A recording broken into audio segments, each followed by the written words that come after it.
let's talk about Brian Burke by popular demand. Smooth segue into the start of this, what's going to be a video now, because why the hell not? And we'll see if I manage to get IP banned by HockeyDB again. That could be fun. But this was requested quite heavily ever since I started doing the first couple one of these. So, yeah, Brian Burke in Toronto. We start off with the trade of the century. Brad May. Reacquired. Look at that. HockeyDB working for me. Imagine. Brad May played 38 games and then still played the next year. Whereas, I mean, look, it's not a major win, but it's still a win for Toronto, whereas you literally got Brad May for nothing. So there you go. That's one in the win column. And for the love of God, somebody watching this live, keep track of this for me, would you please? Ryan Hamilton for Robbie Earle, I can already tell you, is just a very, very minor trade. Ryan Hamilton played all of 12 games for the Leafs, whereas one Robbie Earle played a little bit for Minnesota. A little bit more so, but regardless, neither person ended up being that major of a player for them. So we got to win and we got to draw to start. Let's go for that. Now, as far as like, oh, Ryan Hamilton was a part of this trade or whatever, we're basing it off of this. I mean, because, come on. Again, I don't want to do the full trade tree for every trade. I have to eat and sleep, and boy, don't I do a ton of eating, can't you tell? Jesse Blacker, the pick that became Jesse Blacker for Dominic Moore. Jesse Blacker didn't do anything in Toronto. In fairness, Dominic Moore was not in Buffalo for all that long. He played 18 games. I'm going to call that one a draw.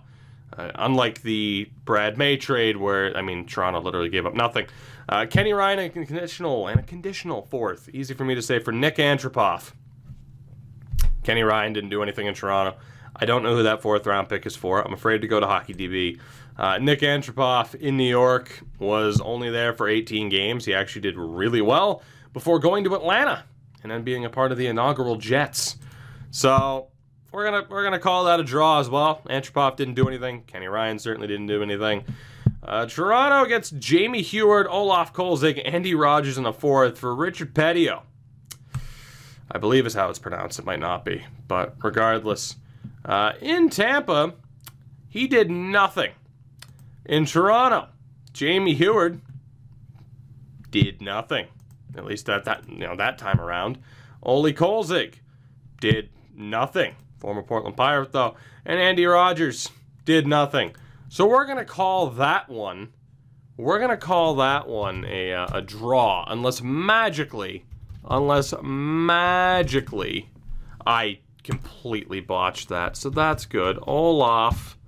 We'll just type Olaf this time so I don't embarrass myself. Okay, sure. Don't show up. Kolzig. There we go. I can type, I swear. It's not going to tell me what that fourth round pick became. Cap Friendly would. Don't care enough to know. Someone will be like, that pick became Tyler Seguin somehow. It's a draw. So quite a few draws for one Brian Burke thus far. They got Jay Rosehill for nothing, which he was there for a bit. So that's a win. Good for you, Brian. You win trades where you get players for literally nothing. You have that going for you. Garnett Exelby and Colin Stewart for Pavel Kabina and Tim Stapleton. This is going to be a rough one. Exelby in Toronto played 51 games and then left. Colin Stewart did not play a single game for you. Pavel Kabina in Atlanta was there for 76 games. That's it. And Tim Stapleton, of course, who's been tearing up the KHL for years. That's going to be a draw. Exelby, Kubina, Stapleton, that is another draw. This is not a good record for one Brian Burke.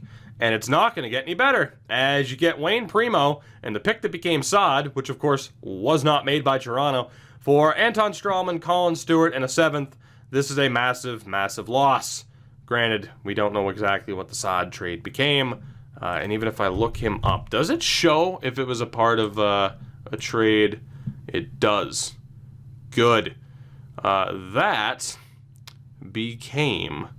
What did that become? It actually doesn't say. That's okay, though. We're going to call that a loss. Oh, shit, there it is. Oh, God, it was the pick that became chair. Oh, God, Toronto, Brian Burke. Okay, this just got a lot worse, right? So we can't accurately judge that. Regardless, it's a loss for Toronto. Anton Strawman never did anything in Calgary. I believe he was immediately flipped. But, I mean, you got back Wayne Primo. He didn't do anything. He played 59 games. You know what? I'll be nice and call it a draw. Because Strawman didn't do anything. He didn't become anything in Calgary. It was after. So we'll call it a draw for now. Then you get the conditional pick, Pogge for Robertson. That's a draw. And then you trade the pick that became Saad and Michael Paliota for Jared Knight. That is a loss. That is a loss. You then acquire Phil Kessel for Tyler Seguin, Jared Knight, and Dougie Hamilton. Now, this is obviously tough for me. It's a win for Boston because it has to be. They won the Cup with Seguin and went back to the Stanley Cup. Now, granted, the Kessel trade and, acquiring like Kasperi Kapanen after that happened was all well and good. But the Bruins won a Cup with Tyler Seguin, even if it was in his rookie year. And I love me some Phil Kessel. That is a loss. They acquired the rights to Philippi Parody for Yuri Talusti. That is a loss. Talusti was at least a decent NHLer. They acquired J.S. Jaguar for Jason Blake and Vesa Toskala. Jaguar in Toronto played 2 seasons. Actually ended up back in Anaheim and then went to Toronto again. So Jaguar was all right. Jason Blake in Anaheim kind of fizzled out. 15 points, 32 points. It might be about even. And then Toskala in Anaheim didn't do much of anything. I'm going to call that a draw. Jaguar was okay for Toronto. Blake was okay for Anaheim before that contract became a little bit rough. So we'll call that a draw as well. This is not going to be a flattering record for Mr. Anti-Celebration, Brian Burke. And then we get the other big trade I was waiting for. Keith Ollie, Dion Phaneuf, and Frederick Sjostrom for Nicholas Hagman, Jamal Myers, Matt Stajan, and Ian White. Keith Ollie in Toronto did not do much. 40 games there, 17 games there, and then he was gone. Freddie Sjostrom did not do much in Toronto. 19 games, 66 games, and then he was gone. And then, of course, there's Dion. For Calgary, Hagman played a couple of seasons before moving on to Anaheim and then leaving the NHL. Jamal Myers was at the end of his career, essentially. Only played 27 games in Calgary. Matt Stajan, of course, longtime Flame up until this season. And Ian White played 2 seasons in Calgary. So you're pretty much having to debate Nicholas Hagman and Matt Stajan against Dion Phaneuf. And despite what happened to Dion Phaneuf in Toronto, there is no doubt he was the best player in this deal, and I still consider this a win for the Leafs. Even if, of course, no success came out of it, it's a win. They got the best player. It's not his fault he was paid what he was paid. It's not his fault he was put into the situation of having to be a number 1 defenseman when ideally he wouldn't have been. The Leafs still won the Phaneuf trade, but obviously there are different definitions of the word win, but it is a win. They acquire Luka Caputi and Martin Skula for Alexei Ponikarovsky. I mean, Caputi played 7 games and 19 games, just nothing. Martin Skula, for some reason, this opened up the Chris Holpiaviori page. You know, that legend. Did it again. Cool. Get on that. Ponikarovsky in Pittsburgh, though, played 16 games. So we're going to call that one a draw. Chris Peluso for Joe Rogalski, that's a draw. I don't even have to look at it. They trade Lee Stempniak for Matt Jones and the picks that became Grubauer and Kellen Jones. That is a loss. Granted, Stempniak didn't stay in Phoenix at the time for all that long, but I'm going to give it to the Coyotes on that one, unless the Grubauer trade was better for Toronto than what I remember, and it might not have been. So, yeah, we will, in fairness, I'd actually be able to see what happened to that pick there shortly. I'm considering that a win for the Coyotes. Skula for Sam Carrick, that's a draw. Max Everson for Joey McDonald, that's a draw. David Brohl for Kellen Jones, that's a draw. Brad Ross for Jimmy Hayes, that's a loss. That's a loss. Peter Granberg and Daniel Brodin for the pick that became Grubauer. That's a loss. Wow. Brian Burke, ladies and gentlemen. Mr. No Fun. Mike Brown and his amazing mustache for Chris Wagner. That is a draw. Wagner ended up being decent, even if he flipped time between Anaheim and Colorado. And of course, is now on Boston. Mike Brown and his amazing mustache was solid, but, I mean, come on. The fourth line enforcer for someone who's, you know, a decent bottom six option. So that's a draw. It could be considered a loss. Sondra Olden for a third-round pick. I don't know what that third-round pick became. I don't even know if I want to know. I don't even know. I do. You know what? I do want to know. Let's look. Let's look. What draft was this? The 2010 or 2012 third-round pick, right? 2012 third-round pick. Let's go to the draft board. Filter team. Los Angeles. Do we see anything about Sondra Olden? They flipped the pick again. It's a draw. It's a draw. Period. Bill Sweat and Chris Versteeg for DiDomenico, Parody, and Stahlberg. I mean, Versteeg played 53 games in Toronto before moving on. Bill Sweat never did anything. DiDomenico never did anything with Chicago, at least. He came back and played for Ottawa for a season.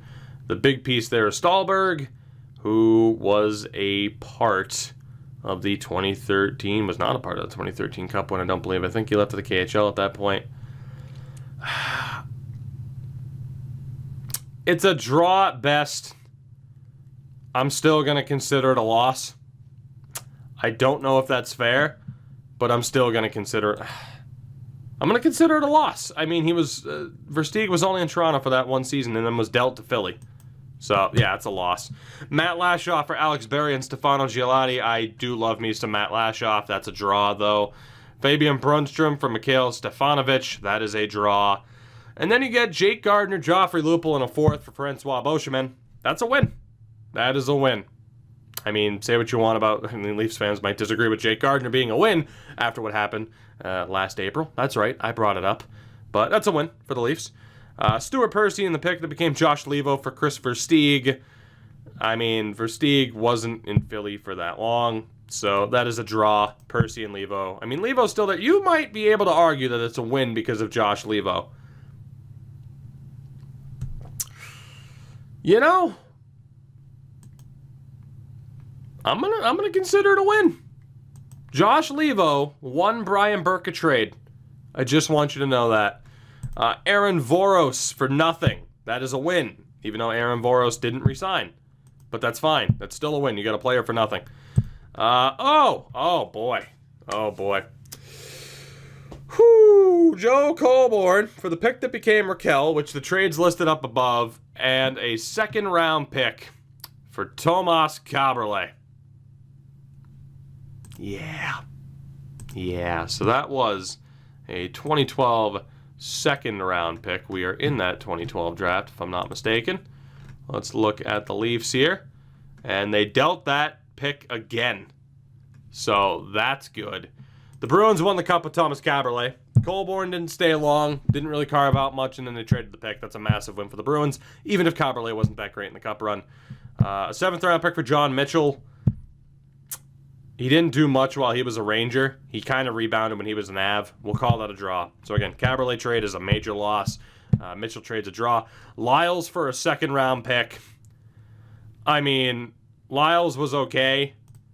And the Leafs made the playoffs while he was there. I don't know what that second-round pick became. I will try to see. Colorado appears to have moved it again. So, I guess we'll just consider that. Unless, out of nowhere, it does show the details for this Colorado pick. It does not, from what I can tell. So, having to judge that trade off of what it is, I'll call it a draw. I mean, I'm very interested to know what the hell Colorado ended up getting, though. And this was it. Colorado turned that into Semyon Varlamov, but Washington eventually got the Forsberg pick. Can't judge it off of that, though. You can, though. The pick that became Varlamov. Granted, it didn't directly become Varlamov. It was technically Mike Winther. It's a draw. I'm going to go with a draw. Brian Burke can never be allowed to tell anybody what fun is. You're never allowed to talk about what fun is and who's allowed to have it. You're never allowed to. You traded up to get Tyler Biggs, and you gave up the picks that became Ricard Raquel and John Gibson.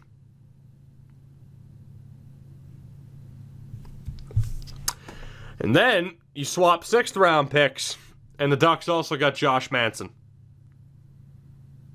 Both major losses.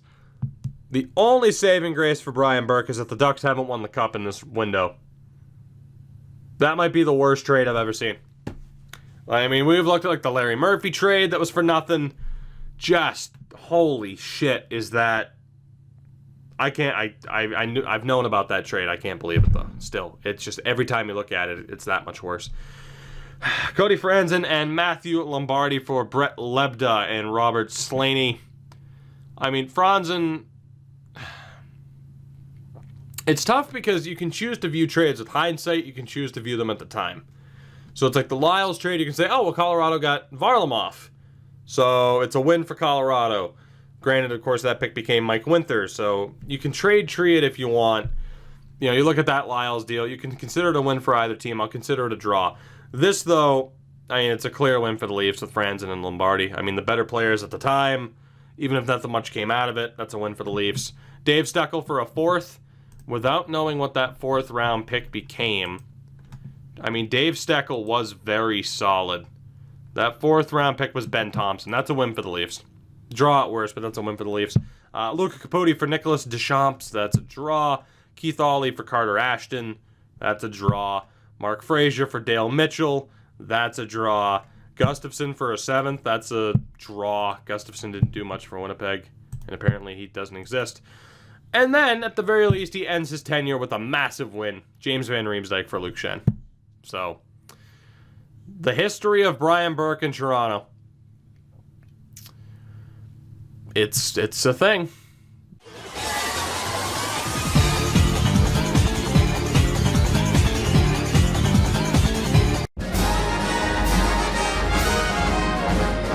Now that we're married,